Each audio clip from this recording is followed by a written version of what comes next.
Hello, I'm Tom Bailey, and in today's Speaker Stories episode, I'll be getting to know Nigel Risner, who is a motivational speaker, TV presenter, coach, and author of The Impact Code. So, Nigel, hello, and a very warm welcome to today's episode. Good afternoon to you. How are you doing, my friend? Very good, thank you. And just for everyone's reference, whereabouts in the world are you right now? Today in North London, near Barnet Elstree Film Studios. That's where we are. Amazing. Thank you so much. And I'm just going to share a little bit more about you before we do get started. So Nigel has also licensed his zookeeper model all over the world, which is now enabling millions of people to communicate more effectively. And finally, he is the only motivational speaker to have been awarded Speaker of the Year from all three CEO groups. So Nigel, my first question, just because I'm really intrigued, what is the zookeeper model and why do you think it's so impactful when it comes to communicating? Okay, so that's a brilliant question to start with. So for speakers who are beginning their journey, they're going to hear lots of things about professional speaking and styles of communication. And they're going to hear things like Myers-Briggs, Belbin, DISC, Insight, Colorworks. And a lot of speakers, they want to have this model. They want to have this big idea.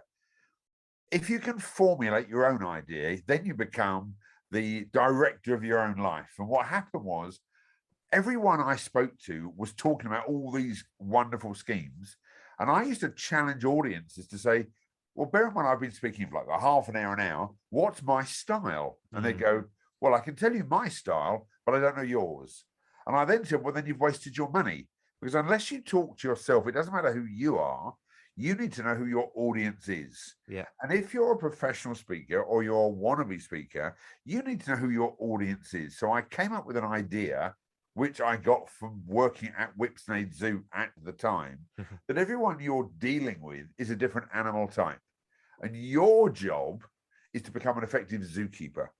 And the job of a zookeeper, which is only to professional speaking, is to feed the food the animals you're dealing with want, not the food that you've got.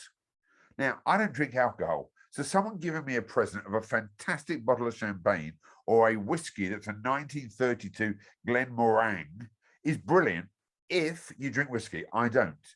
If you give me Cadbury's chocolate, which I'm a big fan of, I can see that. Then I'm going to be able to be a happy person and I'm going to adapt to the style. So I came up with a zookeeping principle that you've got different animals, and I'm a classic monkey. I've got not much common sense. I'm a bit all over the place, as you're going to find in this interview, but I'm very creative, which means I don't want to know questions in advance. So if anyone who's listening to this, I haven't been sent any questions. Then you've got structured people who are elephants that would hate this style of interview unless they had 700 questions in advance and they'd done research. And they're people in an audience that know more information than you do. Then you've got the HR directors and you've got the nurses and support and care workers who are what I call dolphins. And then you've got the CEOs, chief execs, people who are fast, furious people who are lions. Now, if you imagine you are dealing with those type of animals in your audience, so forget this idea, imagine them naked. That's not going to help you at all, trust me. But that's one of those little things. Just imagine they're naked and that will help you speak. It won't. But if you imagine you had this zoo of animals in front of you and you had a collection of food, you wouldn't give just one food to all the animals. So sharing a story with lots of facts and deep understanding and how knowledgeable you are is only going to work for the elephants. Yeah. Someone like me, I'm going to be bored in about 8 seconds. Now I'm eating sweets, I'm rustling my papers, I'm now squiggling, doing notes, and I'm talking to the person next to me, and you've lost my attention. If you do funny jokes and I do some great videos, and I've got some, and I do some funny jokes, but if I did it for too long, I'd lose 50% of the audience who'd think I wasn't serious. If I did too many personal stories about my wonderful wife and my son who's got mild cerebral palsy and, the traumas of the world, then the dolphins would love it, but I'd lose the other three animals. So your job as a speaker, whether you're a newbie or you're experienced or you want to start earning money, is to think, who's in my audience? And you may not know. So then you've got to pretend you've got these different animals. So you need an opening line. So if you visualize my hand, you need an opening line that's a guaranteed yes question. So if I said to you, would you like to have 5% more success in some area in your life? What's the answer going to be? Yes. Okay, so it doesn't matter what animal you were, you're going to say yes. Yeah. And 99% of my audience are going to say yes. So I've grabbed all 4 animals' attention. Then I'm going to share 3 or 4 different stories, which will grab the dolphins because I'll do something a little bit nice. I'll be in your face for the lions. I'll be a bit crazy for the monkeys. And there'll be some information for the elephants. Not too much because that's my nemesis animal. Yeah. And then I'm going to close with something that all 4 animals are going to understand. It might be a quote. I've got a funny video with 2 tortoises or a self-deprecating joke. So I'm going to grab all the animals on the first line.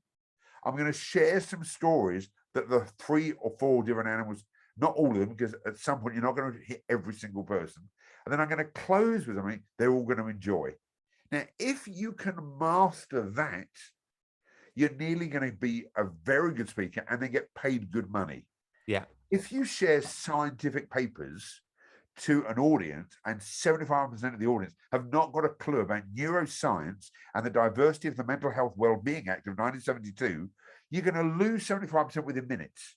And your facts might be correct and it might be brilliant.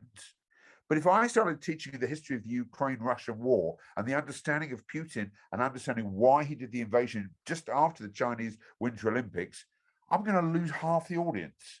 And it's brilliant stuff I'm sharing, but you're going to lose people. Yeah. So you've got to think what's going to attract your audience to like your story.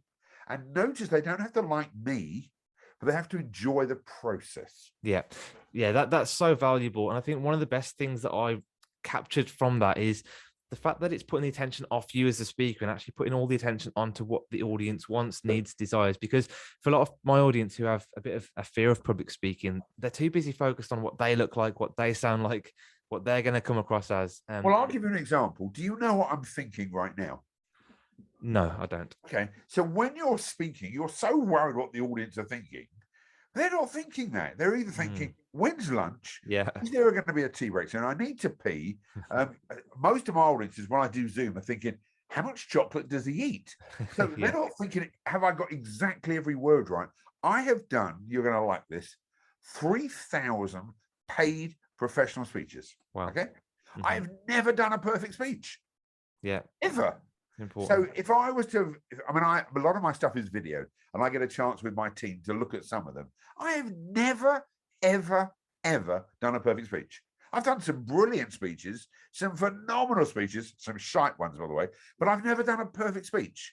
And the problem is lots of new speakers think they're going to be perfect. What they want to strive for is what I call excellence. Yeah. You are going to misjudge by 5% some of your audience. Yeah. But if I can get 95% of my audience thinking I'm pretty good, that's all right. The problem is if you strive for 100%, you're going to lose a lot of your audience. Yeah, makes complete sense. And just on that point, I guess for those speakers wanting to start and they're waiting for perfect, would you advise to be just get started, just find that first speaking gig? Okay, I'm going to repeat my stuff here. Yeah. I've done 3,000 paid professional and I've never done a perfect speech. Yeah. So if I had have waited for perfection, this is my 25th year in September. It'll be my 25th year as a professional speaker, and I've never done a perfect speech. Yeah. So they'll be waiting forever. Yeah. Yeah. And I've got to tell you, there are people who think that, if they just do one more practice, or if they do the mirror exercise, or they do it, just do it. So the phrase I use is, you're like this: ready, fire, aim. Yeah. Yeah. Okay. Sometimes you just got to go for it. So I do a deeper quote which says, you cannot aim a duck to death. Yeah. At some point, you just got to do your speech. Now, the advantage is when you do a live speech to a live audience, not your family, you're just going to be on the spot and you're going to deliver. Yeah. And I promise you, if you let go of perfection, you're going to be a lot better than you think. Now, let me give you a caveat for that, if you don't mind. If you asked me to speak on nuclear physics this afternoon, I'd be terrible at it because I know nothing about it. However much I practice, I don't know about it. If you ask me about leadership, communication, motivation, goal setting, there's a good chance I'm going to know 50% at least more than the audience. Yeah. I might know 70% more. Still haven't said 100% more. So you've got to start thinking, if you're a new speaker, what subject are you passionate about? What subject do you love? What subject are you not bored about? I've got certain videos in my speech that I've played for 20 years and I still laugh at them. Yeah. They're funny. If you don't love your speech, don't deliver it because it will come across. Yeah, it makes complete sense. So we talked about the individual, the new speaker, finding their lane, I guess, or finding that topic they want to talk about. What's the first place they should deliver that talk? Should it be online? Should it be to a small audience? Where would you suggest? So that's, again, a brilliant question. I will tell you now that online is totally different to live. Yeah. And I did 2 live presentations yesterday morning, okay? Forget that I got booked again within minutes. Forget that 2 of the audience members within seconds asked me about dates can I do. Wow. But that wouldn't have happened the same way online. Of course. I also need to touch, feel the energy, breathe with the audience. Otherwise, I might as well video it in advance and just send it. So if you'd have sent me the questions in advance, I could have answered the questions and sent this video to you and said, right, what I think you should do to be a speaker is X. And I promise you wouldn't have got the same energy from me. No, I understand. And I've done 190 Zoom presentations in the last 2 years, but I had never done a Zoom presentation before April 2020, ever. So I'd never done online before when people had begun to start doing it, because my passion is being with people. I suggest you ask any of your friends that work in a company, can you do what I call a brown bag, which is an American phrase, for a lunchtime session? Yes. As what I call, get ready for this, a showcase. Yeah. You never want to do it for free, okay? Because the minute you say free, you feel cheap. Yeah. So it's going to be a showcase event where you want 20 people from any organization and you want to share for 30 minutes your best stuff. Yeah. Now, when you see someone like Michael McIntyre, I don't know, have you ever seen Michael McIntyre? Not live, but I've seen him on TV, obviously. Okay. When you see him on TV, he has done 100+ small shows all up and down the country. So I followed Lee Evans about just before the pandemic. I was speaking in the middle of a place called St Asaph in North Wales. And on the floor, on the stage, was Lee Evans' notes. Yes. So he was doing this venue in the middle of nowhere, trust me on this. Yeah. Because before he goes to Wembley Arena, he wants to practice his live event. He will have messed up, missed lines, all the rest. So when he's at something like Wembley in front of 15,000 people, he's phenomenal. Yeah. Yeah. Michael McIntyre, I live in North London. Michael McIntyre did the Radlets Conference Centre in front of 500 people. And he was shocking. Yeah. But it was okay because he was doing it, but live. He wasn't doing it in front of 5 friends. He wanted to perform. So you've got to put yourself out there as a new speaker and think that if Lee Evans and Michael McIntyre, who are some of the biggest comedians literally in the world, are still practicing, they don't just appear at Wembley and just nail it. Yes, understand. Yeah. The problem is they look at professional speakers who've got some of these signature stories and think, well, they're just brilliant. I'm now 25 years on, and I won't introduce a new story unless I've practiced that story on smaller audiences or lower feed gigs. But I'm telling the audience, right, I'm going to try a couple of stories out, and they may not work. Yeah. So just get started, and I think doing it on Zoom or on webinar might be another avoidance tactic for not having to be in front of real people, and maybe just find that first audience, even if it's 20 people, and just get started. And also, I'm going to do something a bit weird now. That if I do this and you can't see me, which is what happens with certain audience members, it's really hard to connect. Yeah. Now I'm back live and you're seeing me. It's a different energy. It is. So anybody who's listening to this, recognize Lee Evans, Michael McIntyre. I'm going to put myself in the same category. I wasn't as good as I was when I started, and I'm still getting better. Yeah. There was never a winner who wasn't a beginner. Yes. A bit cheesy. Yeah. You don't, the average football player at 17 isn't playing in the World Cup in Qatar at the end of the year. He's going through some of the stages. And even when you're at Man United, you sometimes get moved to another club to get practice whilst you're trying to get your team. They get moved. Yeah. They get, I'm trying to think of the right word. They get, I'll think of the word in a minute. See, as a speaker, I can't even think of the word. They get moved about, yeah, but it's a journey, is what you're trying to say. You know, Yeah. the But destination you're is not going to there. be perfect. Mm. And I'm going to teach you a new word here. How do you spell enjoy? ENJOY. Yeah, I spell it INJOY. I'm in joy when I'm Mm. doing live work, and Yes. it shows in my face. Yeah. If you're not in joy with your speech, don't deliver it. Yeah. Yeah. And so you're going to be a bit nervous. And if you want to have some notes, and you've got a couple of cards in front of you, it's okay just to quickly look at them and say, I've got a couple of points I want to share. Put your notes down, or have a lectern, or have a table. I said, Michael McIntyre and Lee Evans have notes all on the floor until they've done it 100 times. Yeah. Yeah, that's really, really valuable. And I think I've seen on your website you've done a little bit of virtual, well, probably quite a lot of virtual speaking as well. And my question is, do you think that it's going to move towards hybrid events, or are we going to go back to in person? Where's the direction of travel? So for 20 years, I've been told there's going to be holograms. Yeah. Virtual is the way forward.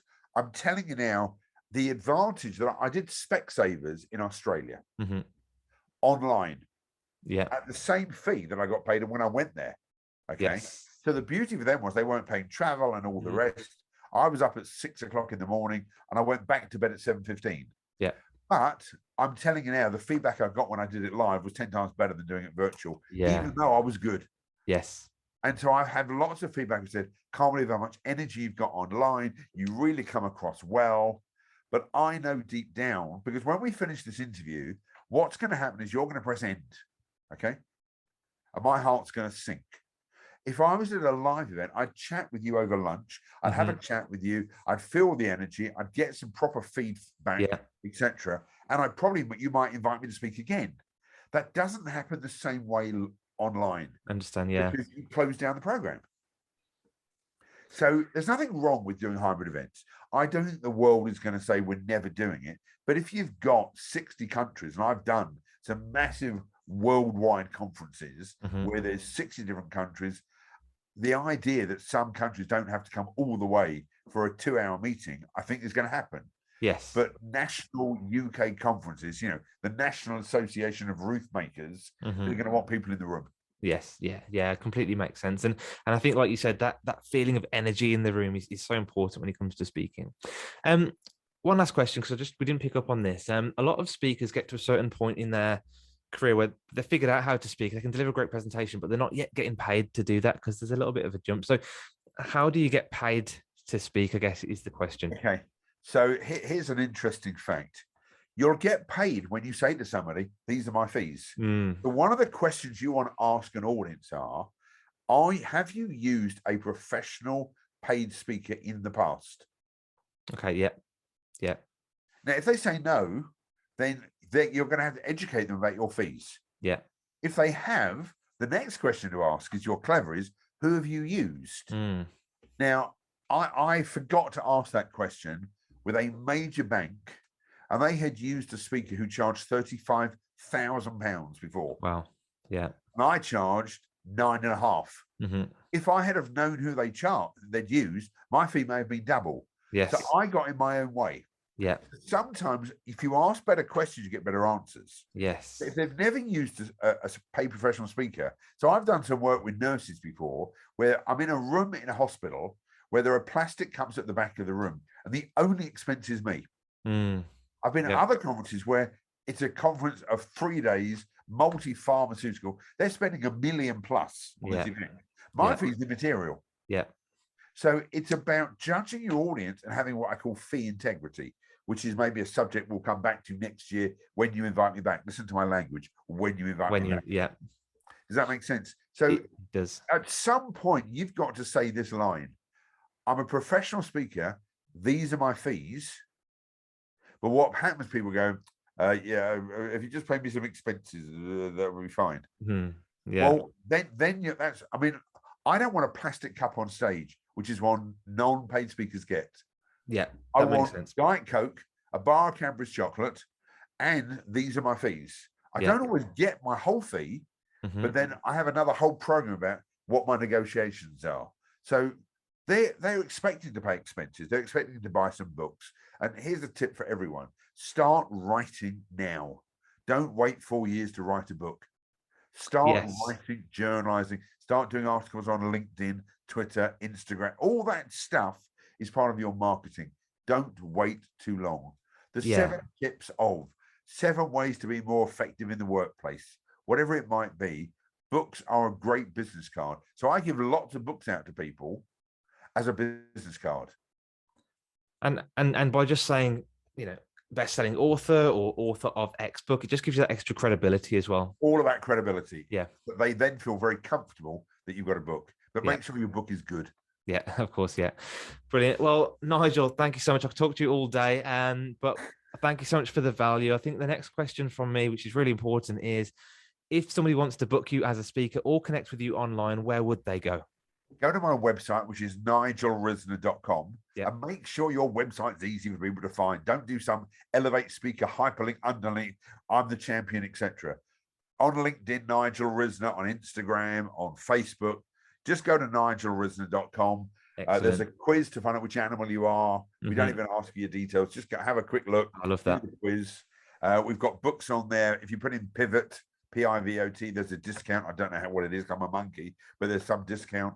But thank you for allowing me to be part of your webinar, your whatever this is, because I've forgotten what we call these. Podcast. Yeah, I knew I'd get there in the end. And if I can support anyone, just ask. Amazing. Thank you so much, Nigel. And what I'll do as well is I'll post all of those links in the show notes. People can just click and connect with you straight away. Brilliant. Have fun. Have a fantastic weekend.